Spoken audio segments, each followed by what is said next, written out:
Dream of the Red Chamber, Chapter 39. Picture the scene. You're at a high-end dinner party, maybe it's a corporate retreat, or a wedding for a really prominent family.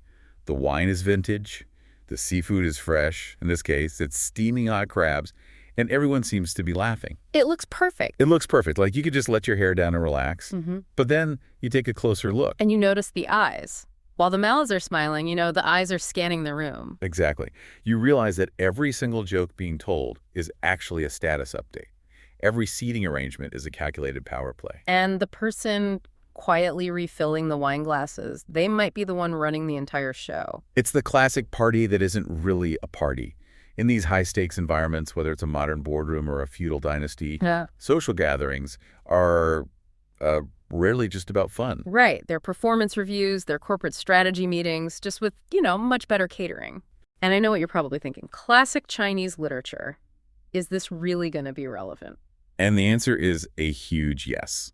If you think this is just a story about wealthy people eating seafood, you are in for a massive surprise. This is basically a masterclass in organizational behavior. We're going to look at the power of the number two in command, the invisible labor that keeps a dynasty running, and, this is my favorite part, a massive financial secret hiding in plain sight.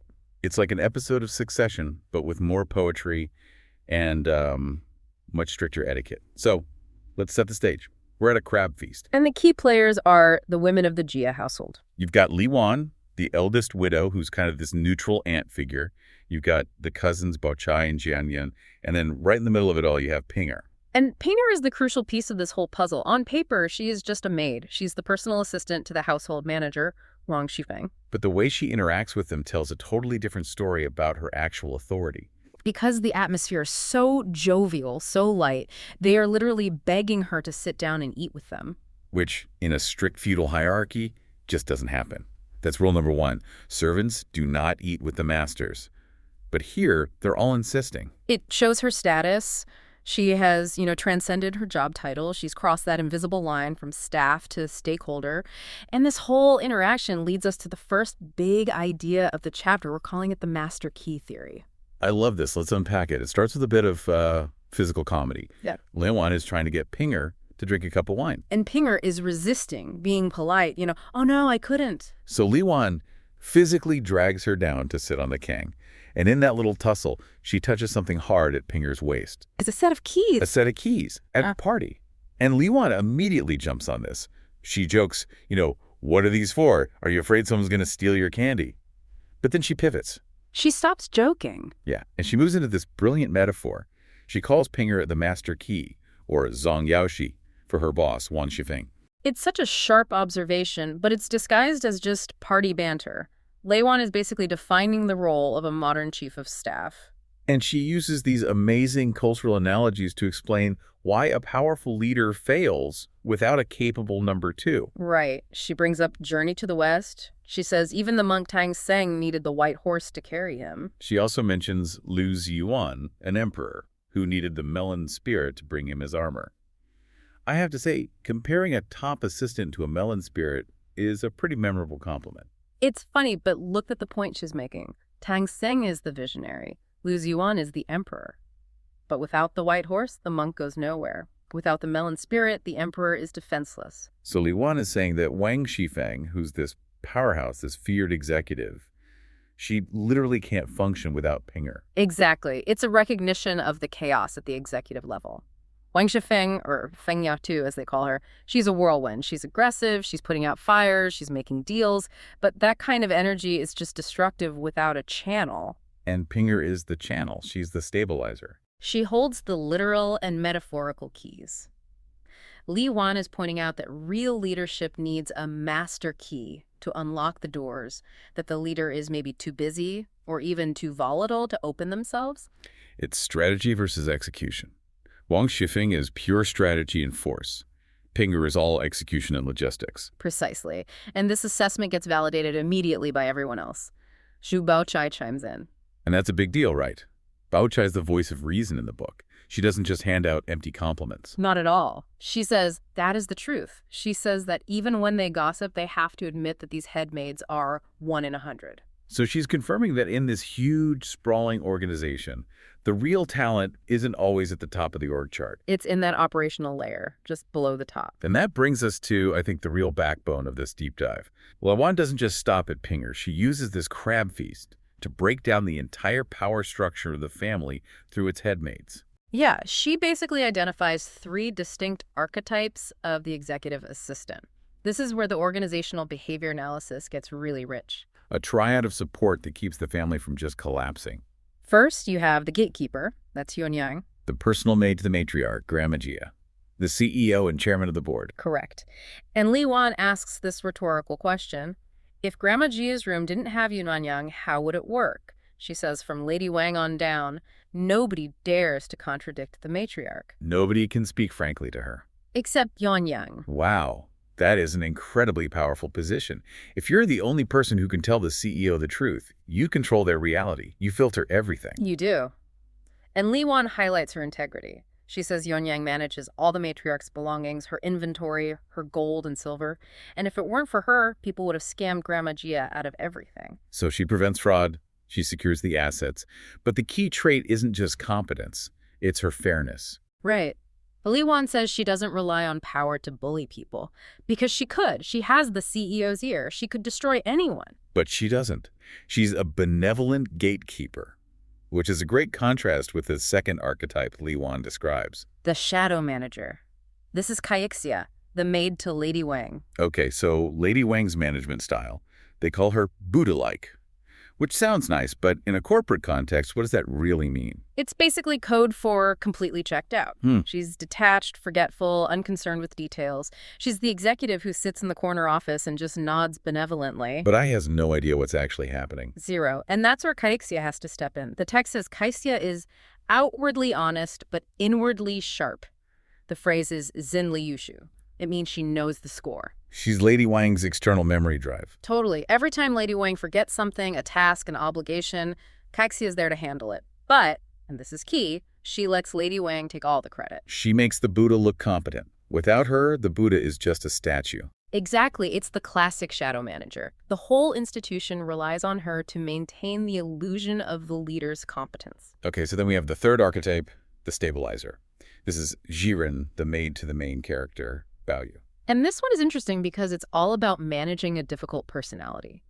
Liu Wan points to Bao Yu, the young master, and basically asks, if it weren't for Jiren, can you imagine the state of that room? She implies it would be just total chaos. Bao Yu is impulsive, emotional, erratic. He's the golden child, but he's a nightmare to manage. So Jiren is the ground wire. She absorbs the shocks, and Li Wan uses this very heavy historical reference here. She brings up Chu Bawang, the overlord of West Chu. A legendary warrior known for his incredible strength. Right, a guy who could lift giant bronze tripods, and Li Wan says, even a Chu Bawang needs 2 arms to lift a 1,000-pound tripod. It's kind of a humble brag for Wang Shi, right? Implying she's the overlord. It is, but it's also a universal truth about capacity. Even the strongest, most dominant leader cannot lift that heavy burden alone. They need arms, they need support. And this whole conversation, it starts as this, celebration of these women, but then it takes a darker turn. It gets very personal for Pinger.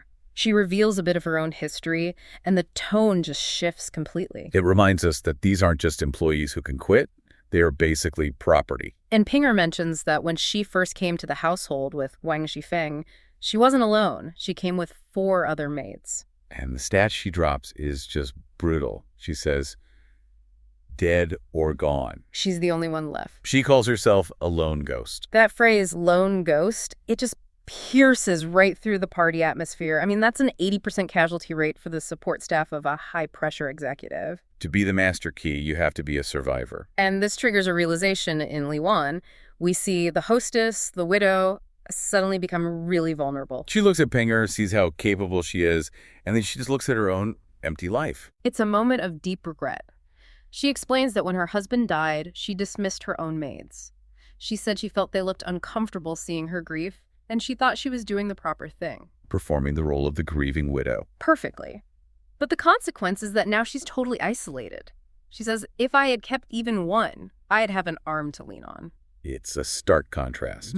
Shifeng has Pinger, the matriarch has Yuanyang, Lady Wang has Caixia, Luan has no one. And that realization just brings the mood way down. The text says she sheds tears and the group decides to break up. They wash their hands, a literal and metaphorical cleansing, and the party ends. But this is where it gets really, really interesting. This is the twist. The financial scandal. Yes. So everyone is leaving, the servants are cleaning up, and Jiren, the stabilizer, pulls Pinger aside for a private conversation. And Jiren asks a very simple but also very dangerous question. She asks, why haven't the monthly allowances for the matriarch and Lady Wang been released yet? Basically, it's payroll day and the checks haven't cleared. Exactly, it's late. And Pinger's reaction is so telling. She looks around, checks the perimeter to make sure no one is listening, and then she whispers the truth. And this just pulls back the curtain on the entire household economy. It really does. She tells Yuren that Wang Shifeng has already withdrawn the money. The cash is gone from the accounts. But she isn't paying anyone. So what is she doing with it? Pinger reveals the scheme. Wang Shifeng has taken the household payroll, the operating budget, and she has put it out. Putting it out. That's loan sharking, isn't it? It is. Short-term, high-interest lending. She is taking the family's silver, lending it out to people, waiting for them to pay it back with interest, and then she'll use the principal to pay the staff their wages. That is wild. She is running a hedge fund inside the family, using her employees' salaries as leverage. She's playing the float. It's embezzlement and usury rolled into one very efficient package, and Pinger drops the numbers. This isn't small change. She mentions hundreds of taels being flipped at a time. And she says the interest alone, her private slush fund, totals over 1,000 taels of silver a year. Okay, we need to put that in perspective. A regular maid might earn 1 or 2 taels a month. 1,000 taels, that's generational wealth. It's a staggering amount of money. Enough to buy land, houses, businesses, and this is money that should be providing liquidity for the family. But Shifeng is using it for pure personal profit. And I love Jimin's reaction. She's not impressed, she's just baffled. She asks, does she still lack money? Why bother? It's the stabilizer mindset versus the capitalist mindset. Jiren values stability. She thinks, we have enough, why risk it? Jiren values accumulation. To her, money sitting still is wasted potential. But then Pinger goes into fixer mode, right? She offers Jiren a side deal. Yeah, she realizes this is a delicate situation. She says, look, if you're desperate for cash, I have a few taels of my own. I can lend them to you. Which is just a fascinating dynamic. The maid is offering a loan to another maid to cover the cash flow gap caused by the mistress. It shows how Pinger really is the master key. She has her own liquidity. She solves problems off the books. She's part of the whole machine. But Jiren turns it down. And this is the final character beat that's so important. She says, I don't need it for myself. I was just worried about him. Meaning Baoyu. Right. She says, I was afraid he would need to spend money and we wouldn't have enough. It all circles back to her role as the stabilizer. Her only concern is Baoyu's comfort. It really solidifies the two teams here. Team Baoyu, which is Jiren, is about caretaking and maintenance. Team Sifeng, which is Pinger, is about aggressive expansion and profit. So we started with a crab feast and we ended with an embezzlement scheme. What a ride. Okay, let's shift scenes. Picture this. You've got these two worlds, right? They're on the same planet, but I mean, they might as well be different galaxies. One is about pure survival, counting every penny, worrying about the harvest. And the other is, the boredom of having way too much, where your biggest problem is you're tired of eating fancy food. Exactly. A perfect case study in economics, social class, and, the psychology of wealth. Totally. And it centers on this woman, Granny Laolao. She's this poor, elderly woman from the countryside, and she's back at the super wealthy Jia household. And the context is so important. She isn't there begging this time. No, she's actually showing up with gifts. That's right. We're going to unpack the economy through, of all things, a basket of vegetables and a chat about crabs. I love it. It's where the polite chat stops and the real math begins. Exactly. Okay, let's get into it. So the scene opens. Granny Lu arrives. She has her grandson with her, and they're hauling these sacks of vegetables. Dates, squash, that kind of thing. And the way she presents it is just so brilliant. She tells Pinger, who's the chief maid, that these are the first pickings. Yeah, and the specific phrase she uses is key. She calls it a wild flavor. Yee. She's basically saying, hey, I know you ladies eat mountains of gourmet food all day and you're probably sick of it. So here's something real. Here's something simple from the earth. It is such a savvy move. It's like the original farm-to-table pitch. It is. It's branding poverty as authenticity. She knows she can't compete on luxury. If she brought them, I don't know, store-bought sweets, it would be a joke. Right. So she pivots. She frames her lack of resources as, like, an exclusive aesthetic. She's selling them the one thing they can't actually buy. Simplicity. It's genius. Okay, but let's look at who greets her. It's Pinger. And the text notes something odd right away. Her face is all red. She's flushed. Yes, and the reason for that sets up the entire economic bombshell of this chapter. Pinger admits she's been drinking. At a crab feast. A crab feast. The ladies of the house basically forced her to join in and drink wine. And this leads us to what you call the crab index, which is honestly the most mind-blowing part of this whole thing for me. It's incredible. So Granny Lou sees these 3 big baskets of leftover crabs and just, casually asks about them. And this is where it just flips. Right. It becomes this hard economic audit. Totally. Granny Lou looks at the crabs, which are noted to be huge, by the way, maybe 2 or 3 to a caddy. And a caddy is, what, like a pound? Little over a pound, yeah. About 600 grams. So these are some serious crabs. And Lou knows the market rate. Instantly. What does she say? She says, crabs like this year, they go for 5 pennies a caddy. She is doing the mental math on the spot. And remember, she's illiterate. Exactly. She can't read a ledger, but she is a math whiz when it comes to survival. So she estimates there are 70 or 80 caddies there. She works it all up in her head, adds in the cost of the wine, the side dishes. And the number she lands on. Over 20 taels of silver. 20 taels. Okay. For one afternoon snack. I need you to put that in perspective for us. Like, what does 20 taels actually buy? Well, Granny Lou tells us. Right there. She clasps her hands together and says, Amitabha, this one meal is enough for our farm family to live on for a year. That's the line that just stopped me in my tracks. One meal. One casual afternoon of eating for them is an entire year of survival for her family. It puts a hard number on the inequality. It's not just, oh, they're rich and she's poor. It's a specific ratio. Yeah. The disposable income for one party is their entire annual budget. Food, clothes, fuel, seeds for next year's crop. Everything. Gone in a couple of hours. It's like a billionaire spending a teacher's annual salary on a bottle of wine. Exactly. And what's wild is Pinger's reaction. She just kind of shrugs. She's like, oh, that's not even enough. A lot of people didn't even get any. It's so normalized. Completely. For them, it's just Tuesday. Pinger is so deep inside the bubble, she can't even see the value of money anymore. Only the outsider, Granny Lou, can actually price it. But right after this, like immediately after, we get a clue about how this whole machine is funded. Yes. This part happens so fast you could easily miss it. It's a tiny detail, but it reveals the engine of the Gia family's corruption. So while Pinger is talking to Granny Lou, a little servant boy runs in. He needs time off. His mom is sick. And this is a fascinating little moment about power. Pinger is super nice to Granny Lou, right? She's respectful. But then the servant boy comes in, and we see her switch into, like, manager mode. Gatekeeper mode. He asks for a half day off to get a doctor. She's annoyed at first, but she says okay. But, and this is the big but. She gives him a task on his way out. And this is the real so what of the whole scene, I think. She tells the boy to go send a message to Wang. And tell him to bring in the interest money. Wang. The interest money. That's the key, that one little phrase. She says something like, if he doesn't bring it in tomorrow, the second mistress won't even want it anymore. Whoa. That sounds like a threat. It is absolutely a threat, but the crucial part is that term interest money.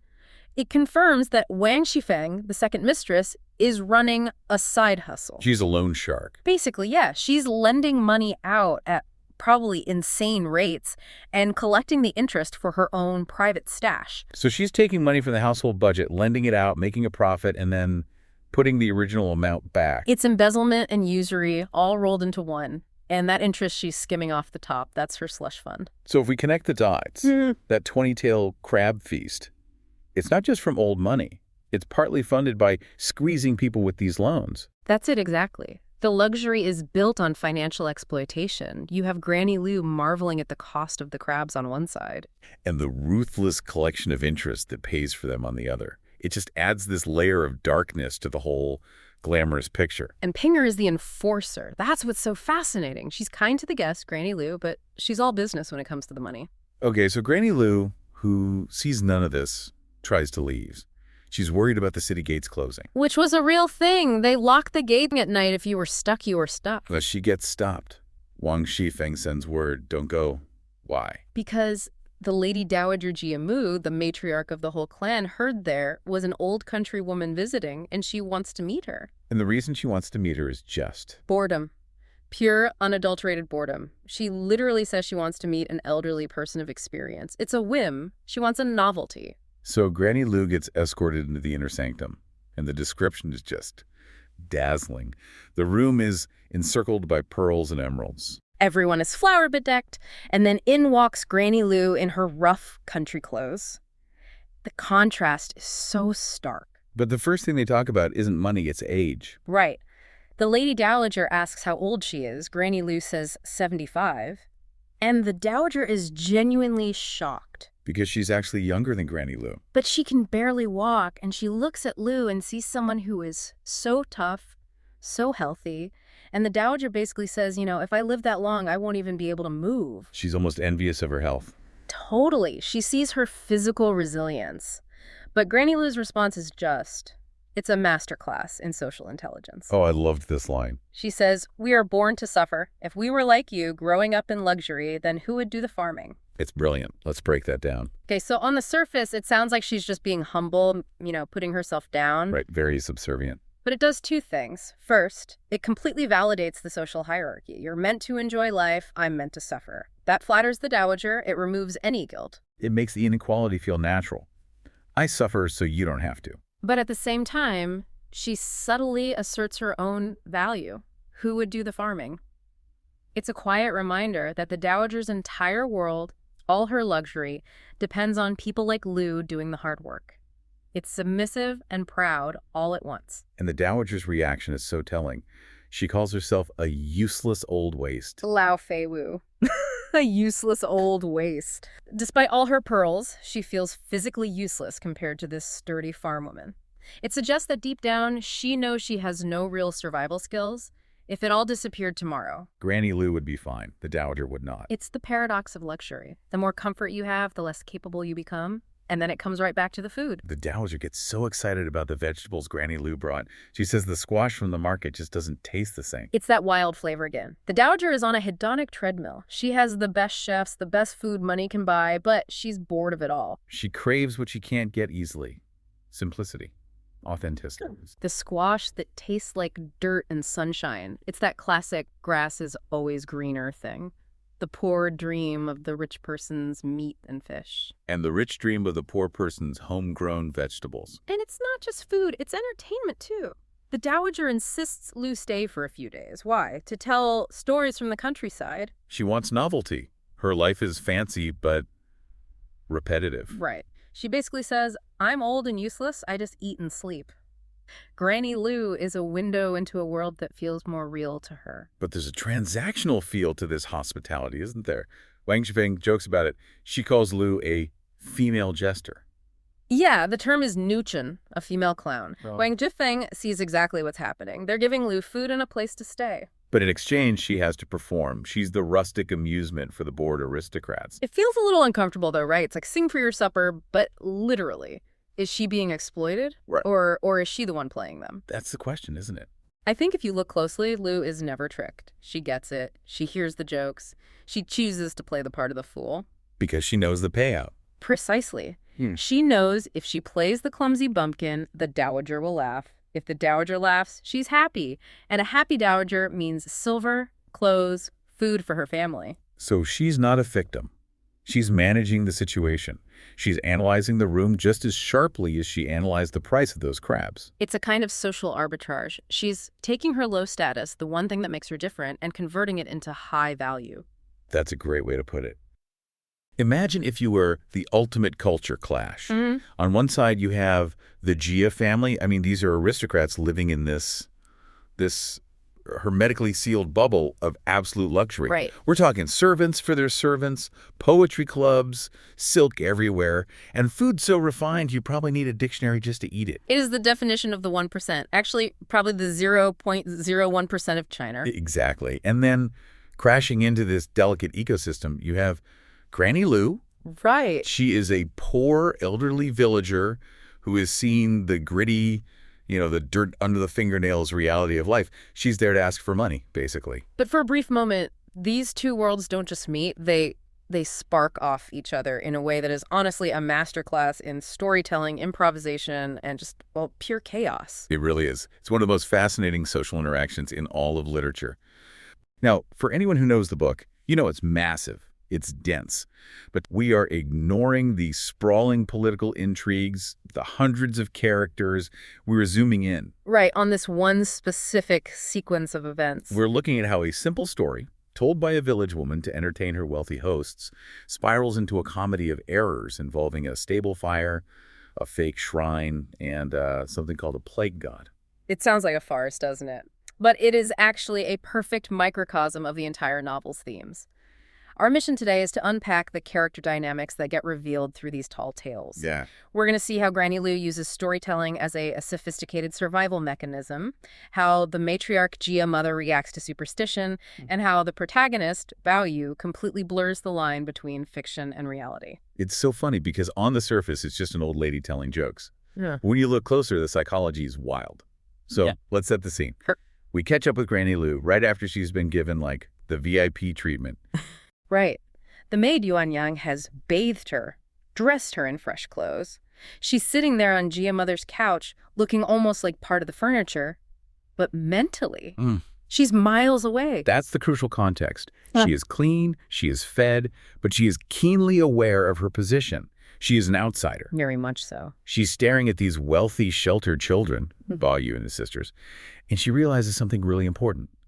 What's that? They have lived their entire lives behind high walls.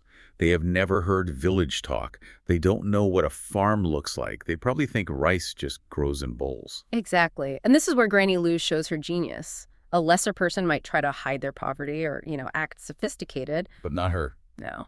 Granny Lou reads the room. She realizes that to them, her mundane life of farming and hardship isn't sad. It's exotic. It's entertainment. So the source says she consciously decides to weave stories based on her experience to entertain them. She's basically doing stand-up comedy and improv mixed together, but she's not just rambling, she's targeting her audience. It's social intelligence at its finest. She starts with a setting that's dramatic, but, plausible to them. She describes a winter day in the village. It's snowy. The snow is 3 or 4 feet deep. It creates this cozy us versus the elements vibe. I love the details she adds. She says she got up early, hadn't even left her room, and heard the sound of firewood being stolen outside. It sets a very rustic, authentic scene. But here is the hook. She says, I thought it must be someone stealing firewood, but when she looks out the window, it's not a rough villager. It isn't a thief in dirty rags. It's a beautiful young girl, maybe 17 or 18 years old. A classic image. She describes her with a shiny hair bun, wearing a red jacket and a white satin skirt, standing against the white snow. And that imagery is not accidental. Granny Lee knows exactly who she's talking to. She knows that Bao Yu, the young master, has a weakness for beautiful, tragic figures. Precisely. A girl in a red jacket against the white snow. That is catnip for a romantic like Bao Yu. It's almost like she's A/B testing her content in real time. She sees them leaning in, so she adds more detail. She's painting a picture that fits their aesthetic preferences perfectly. Exactly. If she described a toothless old man stealing wood, Bao Yu would have tuned out. But a beautiful girl in silk, in the snow, he is hooked. But here's where it gets really interesting. Oh, yeah. Just as she's describing this girl stealing firewood, chaos erupts in the real world. The timing is incredible. It's a coincidence that changes the entire trajectory of the evening. Right. Outside the room, servants start shouting. There's a fire in the south courtyard stables. Talk about an interruption. And the source notes that Gio mother is timid. She panics. She's terrified. She's chanting prayers to Buddha. They look out and see the glow of the fire in the southeast. Fortunately, the servants put it out quickly. It wasn't a major disaster, just some panic. But the psychological fallout is immediate. Yes, it is. When things calm down, Bao Yu, who is clearly still obsessed with the story, asks Granny Lou. Hey, what about the girl? Did she freeze in the snow? Read the room, Bao Yu. The house almost burned down. Everyone is shaking. And he's like, yeah, fire's bad, but tell me more about the pretty girl. Exactly. And this is where the fun stops for Gia mother. She immediately shuts him down. And we see the intense superstition that rules this household. She draws a direct causal link between the story and the event. A direct one. She says, it's all because we just talked about pulling out firewood that we caused a fire. That feels like such a reach. Talking about firewood caused the stable to catch fire. To us, yes. But you have to understand the context of the Jia household. For Jia Mother, words have power. They are omens. If you speak something bad, you invite it in. In her mind, the word firewood summoned the fire god. So she bans any further talk of the story. She says, don't speak of this, talk about something else. So now Granny Lou is in a tight spot. She was on a roll, the audience was loving it, and suddenly she's been censored because of a stable fire. Most people would just clam up. But this woman is a pro. She pivots instantly. She really does. She realizes that the beautiful girl in the snow narrative is now dangerous. It's too associated with bad luck. So she scans her mental database. And comes up with a safer story, one that appeals to the older generation. The pivot. It's like watching a politician change the subject when a question goes wrong. So what does she come up with? She tells a story about a 90-year-old grandmother in a village to the east. This woman ate fasts, recited Buddha's name daily. She was incredibly pious. Okay, I see where she's going. She's targeting Jia Mother and Lady Wang now. Yes. She went from targeting the romantic teenagers to targeting the religious matriarchs. Precisely. In the story, the goddess Guanyin appears in a dream. She tells the old woman that even though she was destined to be heirless, her piety has moved the heavens. So she is granted a grandson. And let me guess, the grandson is perfect. Of course. He's described as snowball white, clever, and he appears at the age of 13 or 14. That is so specific. It's basically a description of Bayou, isn't it? It's very close. It is shameless flattery. And look at the reaction. The source says this story hit the heart of Jia Mother and Lady Wang. It validates everything they care about. Everything. Piety, longevity, and the continuation of the family line through male heirs. Granny Lou really is a genius. She went from a ghost story that caused a fire to a moral fable that made everyone feel good about themselves. She managed to recover from a disaster and get back on the matriarch's good side within minutes. It creates a safe space again. The danger of the fire is replaced by the warmth of religious validation. Well, not everyone was satisfied, right? The teenagers aren't buying this moralizing stuff. No. And this brings us to the fascinating divide between the cynics and the believer in the room. Specifically the clever ones. I noticed that after the fire incident, Tunjin suggests they form a poetry club to enjoy the snow. That seems normal. But Lin Daiyu, who is known for her sharp tongue, can't resist taking a jab at Baiyu. It's a great line. What did she say? Daiyu says, instead of reciting poetry in the snow, why don't we go pull firewood in the snow? That would be more interesting. That is biting. Oh. She's mocking Baoyu for being so captivated by Granny Lou's rustic nonsense. She's calling out the absurdity of the firewood girl story. She's basically saying, you're an aristocrat. Why do you care about firewood? You look ridiculous. The source says Baoyu just glares at her and doesn't reply. Because he is the believer. He ignores the mockery. He ignores the fire. He is obsessed with that first story. It's like he can't let it go. He is. And this leads to my favorite part of the excerpt. When everyone disperses, Baoyu actually drags Granny Lou into a corner. He pulls her aside privately and starts interrogating her. He needs to know, who was the girl? Where is she? He thinks it's real. He genuinely believes there is a beautiful girl in a red coat freezing in a village somewhere. He wants it to be real.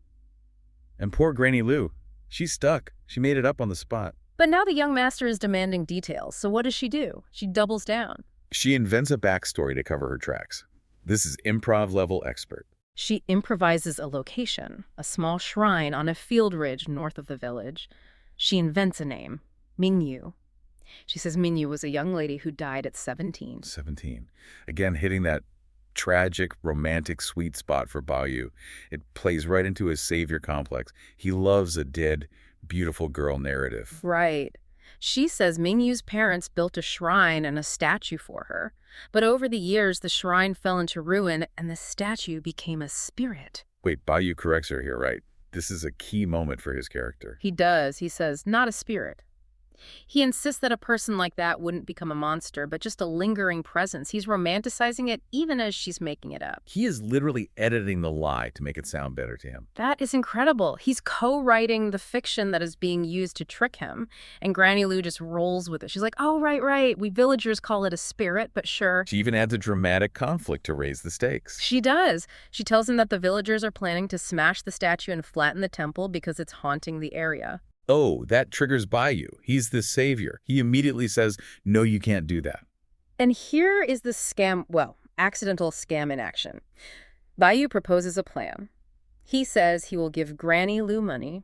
He wants her to repair the temple, restart the incense offerings, and act as the shrine keeper. He's literally offering to fund a temple for a girl who doesn't exist, based on a story Granny Lou made up because she saw some snow.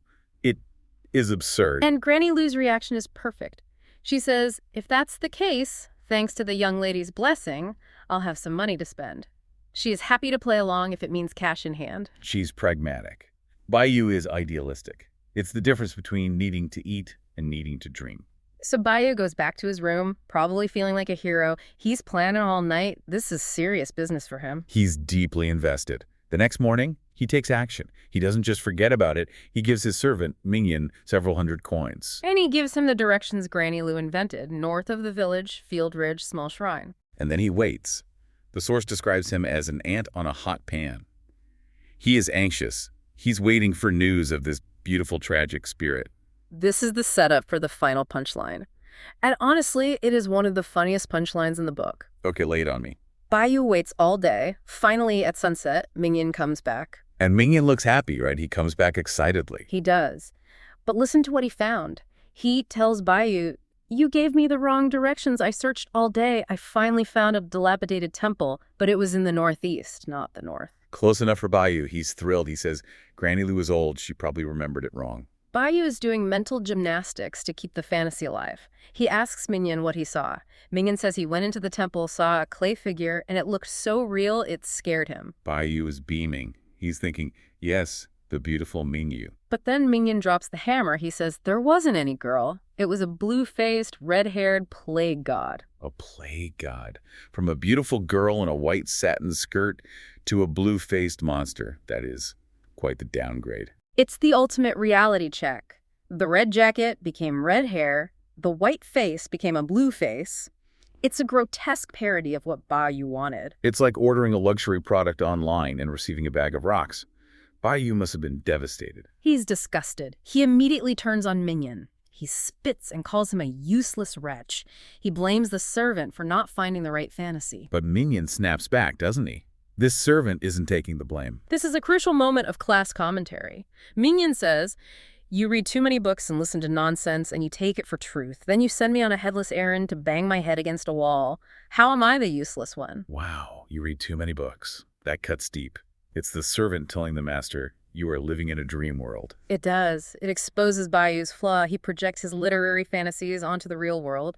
Mingyan, the servant, went out into the actual cold, hard world and found a plague god. That's reality. And Bayou wanted the ghost girl.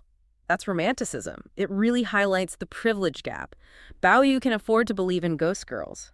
Mingyan has to trudge through the mud to find out it's a lie. And even after all this, Bayou still doesn't quite give up, does he?